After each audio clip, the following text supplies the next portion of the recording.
So I've had a few questions about grant writing and what it takes to actually put in a winning grant application. And I think the most important thing about your grant, not the most important thing, one of the most important things about your grant application is how you're able to tell the story, how you are able to show the need and the urgency of this need. For example, you're writing you're submitting an application for a grant on climate action and climate change.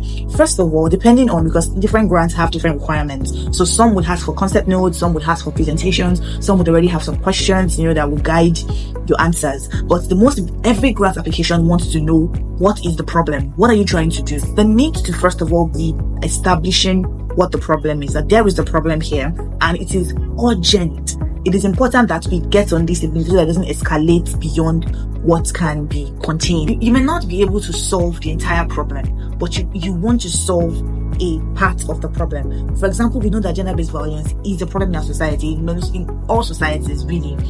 So your own proposal, your own solution might not be to end gender-based violence. That doesn't really, it sounds very bogus and it sounds very far-fetched. But your problem could be you want to increase awareness about gender-based violence, or you want to set up a recovery home for victims, or you want to set up a gender-based violence response team of police officers that would easily investigate the case and arrest the perpetrator. So you will have to narrow down. You need to not necessarily overly narrow down, but you cannot solve the entire problem. So you have to narrow it down, and narrowing it down involves, you want to propose a part of the solution, right? And then you're also narrowing it down to target population. So we know that gender-based violence is rampant in Nigeria, but in XYZ community, this is what we will be doing to contribute towards solving or completely eradicating gender-based violence. It is never a one person or one organization